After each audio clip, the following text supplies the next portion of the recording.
started.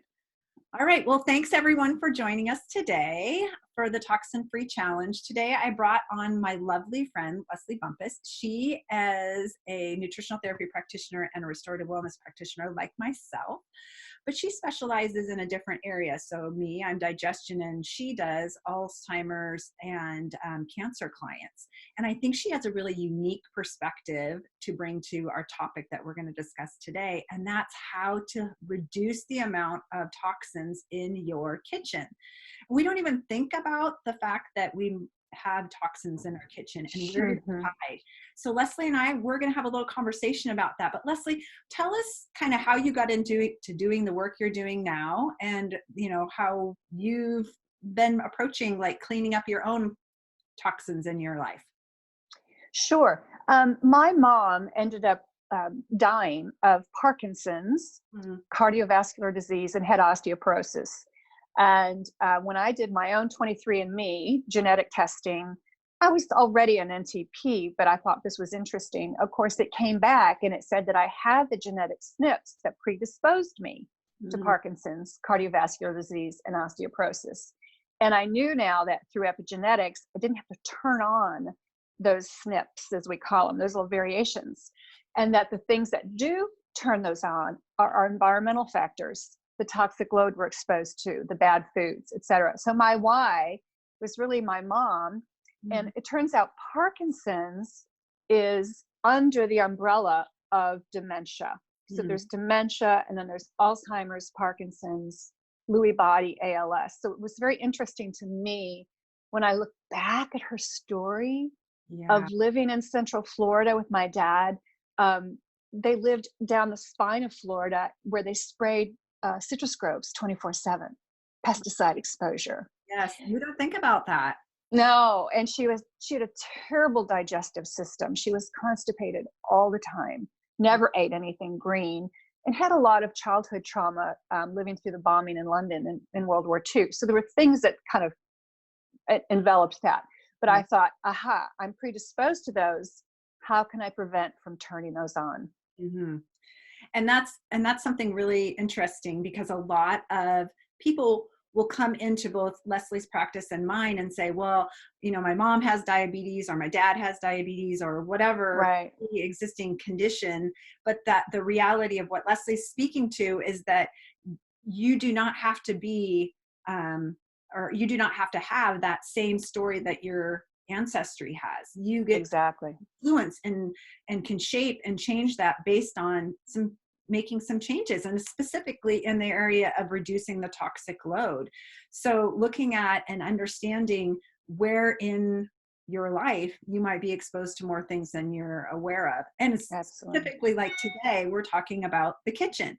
So some of the ways that we're exposed to toxins that can stress those SNPs if we're predisposed and turn them on are things like nonstick pans, and Leslie, what like in your own personal journey, what were those things in your kitchen area that you were like, yeah, we got to make a change. This is definitely going to happen. So it's interesting because in the laundry area, the first thing for me, a leading neurologist had said the most toxic thing in your house are dryer sheets. And I was like, what? So that was a big change. It was a change, and it's a big step change. But in the kitchen, one of the first ones was aluminum foil, eliminating aluminum foil. You think, wait a minute, we wrap our food in it, we cook with it, we line our pans with it. Right. So it was an adjustment for me to learn how to handle parchment paper. Now, that doesn't sound like that's that complicated, but I do cook now on parchment paper. I wrap my food in parchment paper. I've learned ways to just eliminate aluminum foil from getting onto my food, because we know that aluminum passes the blood-brain barrier, and that's what they find in the brains of people with dementia and Parkinson's is aluminum and mercury. So that's a baby step. Let's move from aluminum foil to parchment paper. Right. And such an easy one in terms of cost too, because it's not that the paper costs so much more. Yeah. Yeah, no, it's so easy. In fact, one of the tricks is I do keep some foil in the house, because if I'm going to roast a beet, which I do at least once or twice a week, I wrap the beet in the parchment paper, but to keep it wrapped, I wrap that in foil so I Oh, can still keep it intact. yeah, I love it. I love it. That's smart. Then the other next step is storage. And so I've moved away from plastic. Mhm. I use mason jars, the jelly jars, to store nuts and seeds and crackers. I use the new glass Pyrex type Yeah. dishes instead of Tupperware. We just have gone to glass, and so that's an easy step. You might Right, think, oh my gosh, I've got 2 drawers full of Tupperware. Well, just right. buy one or Yeah. buy 2 and go to IKEA and get a set. They're not expensive. No, and they're not. And I don't think people really understand that when we store our food in those plastic containers, that plastic is actually leaching chemicals Oh, into our yes. food. And it's even worse if we reheat that food in those plastic containers, then we are even Yes. getting more of those.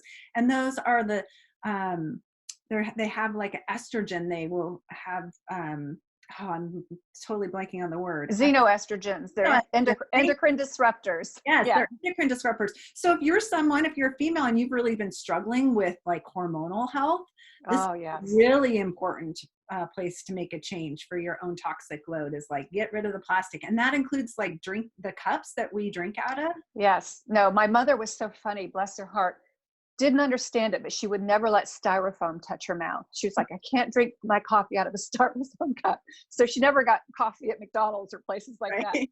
And now I understand completely. I don't want hot coffee, beverages, water bottles, in the house. So I drink, out of glass or steel. I have the not disposable, the reusable straws. I have glass and steel straws for my Finally. smoothies.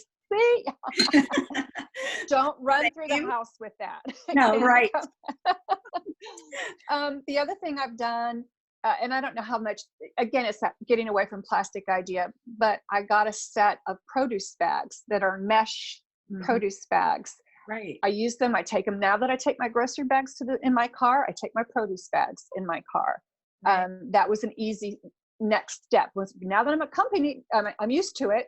Right. It becomes a habit. So I'm not asking my clients, like I know you don't, to make all these changes overnight Mhm.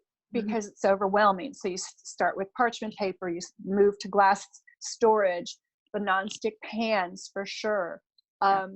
In the kitchen, for me, it's about having the right oils.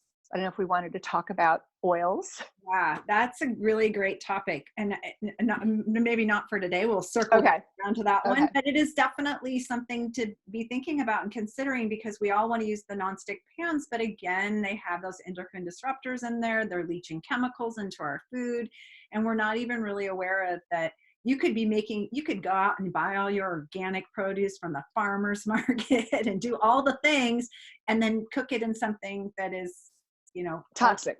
right. And so it's Yeah. kind of like, wah, wah, you kind of lose Yeah. that. So Yeah. the hope is that, today being like, let's address the kitchen, plastic, how you're preparing, what you're storing things in. I think for me, one of the big ones that I switched off was to get rid of all of my plastic like tools, like spatulas, Oh, for sure. For everything. sure. And that was an inexpensive, easy way. Again, still So leave easy. stuff into. Bamboo, you go to bamboo, stainless steel. Mhm. Every time I'm at some lovely place, like if we're out visiting Napa or somewhere, Yeah. get into one of those stores that sells um, the spatulas and things made out of grapevine wood or Yeah. olive wood. I love Yeah. that. Just offers a different cooking experience overall. So Sure. it's a Sure. beautiful way to, make those changes. In someone who may be listening or watching that they are concerned about like cancer or Mhm. Alzheimer's or any sort of brain issues, what would be like, if you were coaching them, what would be the first thing that you would tell them to get rid of? And it could be kitchen or other. Yeah. I've been to so many fabulous conferences and both cancer related, nutritional related, Alzheimer's related. And the number one thing that every presenter stands up there and says is detox, detox, detox. Then they say nutrition, nutrition, and then they say forgiveness. So there's always an emotional component, but I'm looking at my kitchen right now. And the other thing I would say is clean water. Mhm. So I have a Berkey a Royal Berkey water filter, water system on my counter, because I do not want to be drinking, fluorides and chlorides and bromides and Right. God knows people's antidepressants and birth control pills, and everything else that the Yeah. municipal water systems can't take care of. So I would say water, clean water is a big step in the kitchen, because we make our coffee with it, our tea, it's our drinking water. We'll not ingest anything else. Right. Really important to like look at all these different places and ways that we are being affected that we just don't really take the time to do, and not that we're, like you said, we may not be able to make all of these changes today, but No. just like bringing awareness and kind of even doing an inventory of your kitchen and saying, okay, what of the stuff that they talked about, whether it's aluminum foil or changing out your plastic Tupperware, like where's going to have the largest impact. So if you're someone who packs a lunch and you're always packing in the plastic, maybe that's the first place that you make that change. Exactly. Right? Exactly. Yeah. Those nice little steel bento boxes that you can pack your lunches and things in. And this didn't happen overnight, even for a professional. Right.